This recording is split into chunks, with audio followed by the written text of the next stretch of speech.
নমস্কার বন্ধুরা, আবার একটা নতুন ব্লগে স্বাগত। তোমরা কেমন আছো? আশা করি খুব খুব খুব ভালো আছো। আমি খুব ভালো আছি। আর এই ভিডিওটা তোমরা দেখতে থাকো, তোমাদের ভালো লাগবে। তো আমরা পাড়ার সবাই মিলে চলে গিয়েছিলাম আমাদের সরস্বতী মাকে আনতে। আমরা প্রত্যেক বছর ব্যঞ্জন করে সবাই মিলে গিয়ে ঠাকুর আনি। যাবো হয়তো গাড়িতে, কিন্তু আসবো সবাই হেঁটে। তো পাড়ার প্রত্যেকটা ছেলে মেয়ে, দাদা বৌদি সবাই মিলে আর কি ঠাকুরটা আনতে যাওয়া হয়। আর আমার একটু লেট হয়ে গিয়েছিল। আমি ভেবেছিলাম যে সবাই চলে যাবে, কিন্তু না, আমার থেকেও বেশি লেট করে আমাদের পাড়ার ছেলে মেয়েগুলো। তো এই যে দিদি আর আমি গাড়িতে বসে পড়েছি। আর এদিকে দেখো, ঠাকুর আনতে চলে গিয়ে দেখলাম ঠাকুরটা তখনও ইনকমপ্লিট, তখনও সাজাচ্ছে। তো কি করা যাবে, ঠাকুর যতক্ষণ না রেডি হয় ততক্ষণ তো আমাদেরকে ওয়েট করতে হবে। তার মধ্যে চলে এসেছিল আর এক ভ্যান, আর এই যে একটা ছোট্ট নাতি। আর এদিকে দেখো, আমি ভিডিও করছি, এদিকে টগরদি ভিডিও করছে। আমার মতো টগরদিও ব্লগ বানায়। তো এর মধ্যে টগরদি চলে এসেছিল সাইকেল নিয়ে টুংটুং করে। আর এই যে হাত বাড়াচ্ছে, এটা হচ্ছে আমার সুদীপ ভাই। তারপর সাজানো কমপ্লিট হয়ে গিয়েছে। এবার যথেষ্ট বড় ঠাকুরটা কিভাবে তোলা হবে না হবে সেটাই সব দাদারা আর কি ঠিকঠাক করছিল। আর যেহেতু অনেকটা বড় ঠাকুর, অনেক জোর লাগবে ভ্যানে তুলতে, তো সবাই ঠিক মতো এসে পৌঁছালো না। তো এবার তোলা হবে ভ্যানে।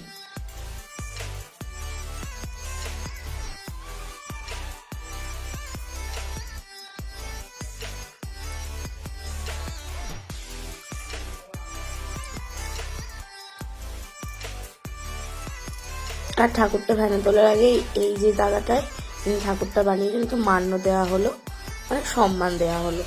আর এই যে দেখো ঠাকুরটা কিভাবে ভ্যানে তুলছে সবাই মিলে, দেখছো? যতটা সহজ মনে হচ্ছে ততটা কিন্তু সহজ না। আর এদিকে আমার ভাইপো প্রচন্ড লজ্জা পেলেও আজকে একটু হাই হ্যালো করলো ক্যামেরার মধ্যে।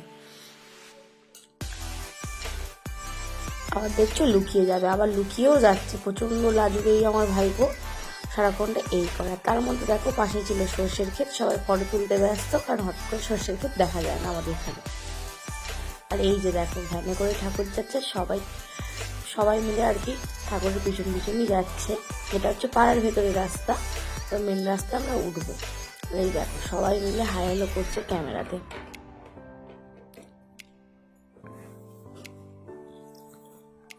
আর এই যে দেখো পাড়ার রাস্তা ছেড়ে মেন রাস্তায় আমরা উঠে পড়েছি। আর যেহেতু সরস্বতী পুজোর সকাল, প্রচণ্ড ভিড় ছিল রাস্তা, আর ঠাকুরটাও ভীষণ বড়। তার দেখে, ভ্যান দেখে, গাড়ি দেখে, সব কিছু দেখে শুনে যাওয়া হচ্ছিল।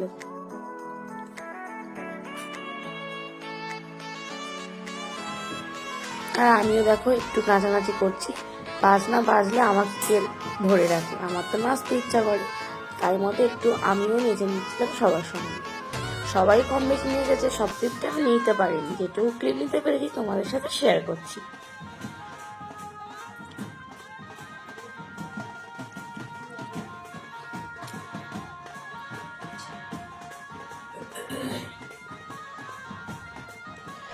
আর এইদিকে দেখো আমাদের আশ্রমটা তো যাওয়া আসার পথেই পড়বে।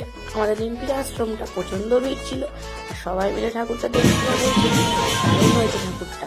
তোমাদের কেমন লাগলো আমাদের ঠাকুরটা, প্লিজ কমেন্টে জানিও।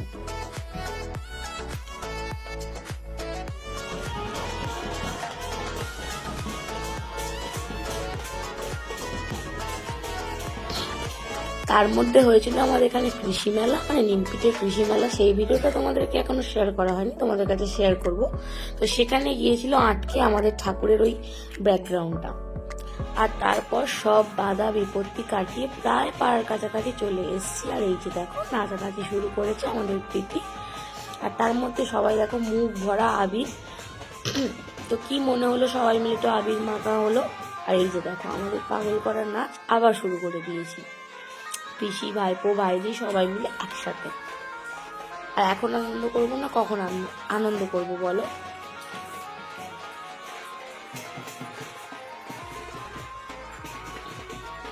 আর আমাদের পাড়াতে কি বলতো, এখন কম বেশি অনুষ্ঠানে ওই ব্যঞ্জনটা করা হয়। আমাদের ব্যঞ্জনটা কিন্তু খুবই পছন্দের।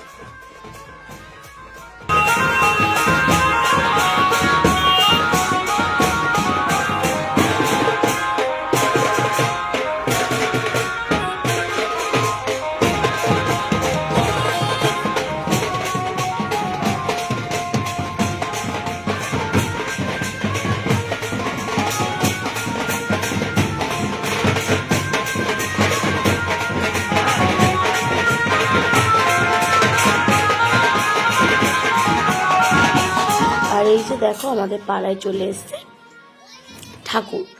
তো ওখানে আমি বেশিক্ষণ ওয়েট করবো না, কারণ ঠাকুরটা নামাতে অনেকটা টাইম লাগবে, আর আমি একটু বেরাবো, সেই জন্য আমি ওখানে টাইম দিলাম না। এইদিকে দেখো আমার নাতনি শুরু করে দিয়েছে নাচ।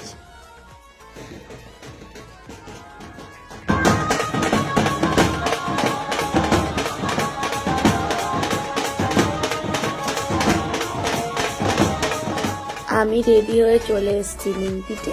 আর নিমপিটে যেখানে ঘুরি না কেন, নিমপিটে একটু হলেও আসি। কি বলতো, নিমপিট আশ্রমটা বাড়ির কাছে হলেও আমরা প্রায় সময় আসি, বিশেষ করে শীতের সময় তো অনেকবার করেই আসা হয়, কারণ এখানে ফুল দেখতে আসি। আর দুপুর যেহেতু টাইমটা অনেকটাই ছিল, তো এখন আমাদের মন্দিরে মানে আশ্রমের গেটটা বন্ধ ছিল, মেন গেটটা। আর দেখো তো কত ফুল, যে একবার আসবে তার বারবার আসতে ইচ্ছা হবে।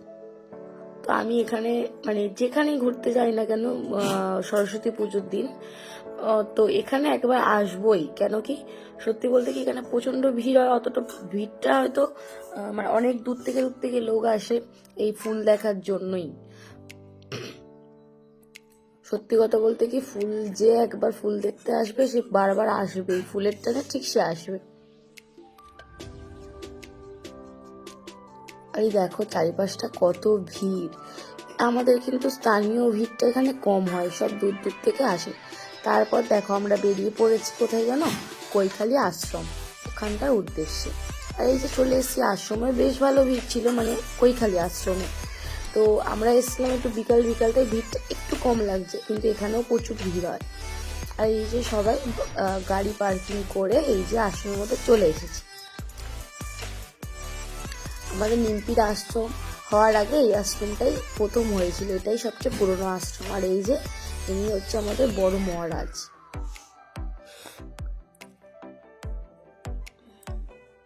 আর এখন সবাই ঘুরতে যেমন আসে তেমন সবাই ফটো তুলতে ব্যস্তও থাকে। ফটো তোলা কিন্তু নিষেধ, কিন্তু সবাই কে মানছে, পুজোর দিনে সবাই দেখো ফটো তুলতে ব্যস্ত। আর ওই যে দেখো রামকৃষ্ণদেব।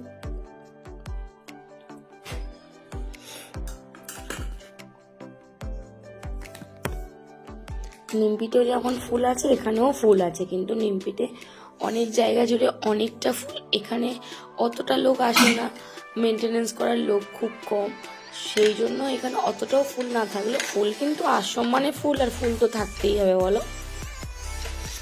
আর এদিকটা একটু ঘুরে ঘাড়ে একটু ফটো তুললাম সবাই মিলে। এসছিলাম যখন কিছুদিন আগে, তখন আশ্রমের ভেতরটা আসা হয়নি, একটু মানে দুপুর এসেছিলাম, তো নদীর পাড়েই ছিলাম। আর এবারে আশ্রমে ঢুকলাম। আর যেহেতু আশ্রমের উদ্দেশ্যে এসছি যে কৈখালী যাব, কৈখালী আশ্রমে ঘুরে আসবো। আর এই যে আমি লাল শাড়িটা চেঞ্জ করে এই শাড়িটাই পরেছিলাম ঘুরতে যাব বলে।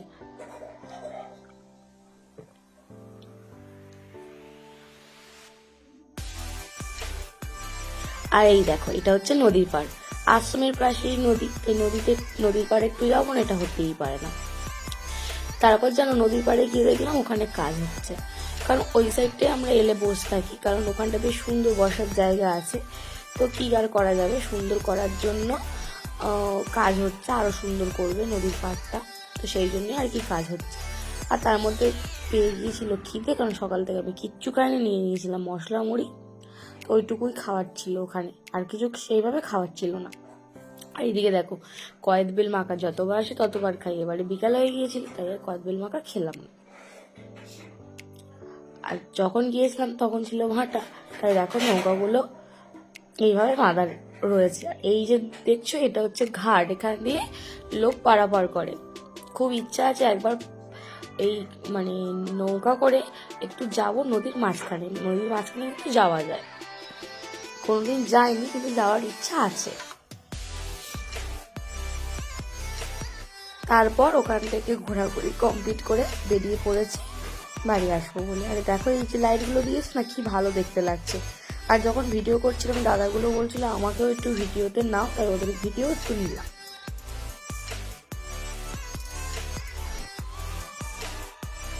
তারপর চলে এসেছি জয়নগর, যেহেতু দাদাগুলো আমাদের সাথে গিয়েছিল, সবার খুব খিদে পেয়েছিল, তো ঠিক করা হলো এই ফ্রুট প্লাজাতেই যাব, জয়নগর স্টেশনের কাছে। এখানে আমরা মাঝে মধ্যেই আসি খাওয়া দাওয়া করতে, যেহেতু বসন্ত পঞ্চমী কেটে গিয়েছিল, তো তার কারণে আমরা চলে এসেছিলাম খেতে। নিয়ে নিয়েছিলাম চিকেন পকোড়া, সবাই মিলে খাবো তো একটু বেশি করেই নেওয়া হয়েছিল চিকেন পকোড়া। নিয়ে নিয়েছিলাম রেশমি কাবাব, যেটা আমার খুব পছন্দের।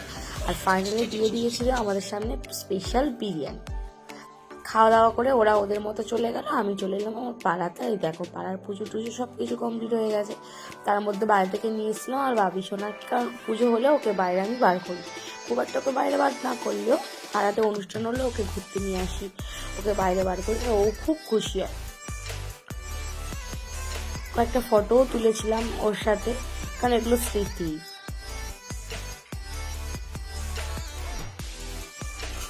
কত খুশি হয়েছে দেখছো আমার বাবি সোনা, কত খুশি। তার মধ্যে চলে গিয়েছিলাম চন্দনার বাড়ি বাবিকে বাড়িতে রেখে, কারণ সকাল থেকে ওদের বাড়িতে যায়নি। বারবার ও মানে বলছিল আয় আমাদের বাড়িতে, তো সময় পেয়েছি এই রাত্রে, তো এসেছিলাম ওদের বাড়িতে। দেখো ওদের ঠাকুরটা কত সুন্দর, তোমাদের দেখিয়েছি আগের ভিডিওতে।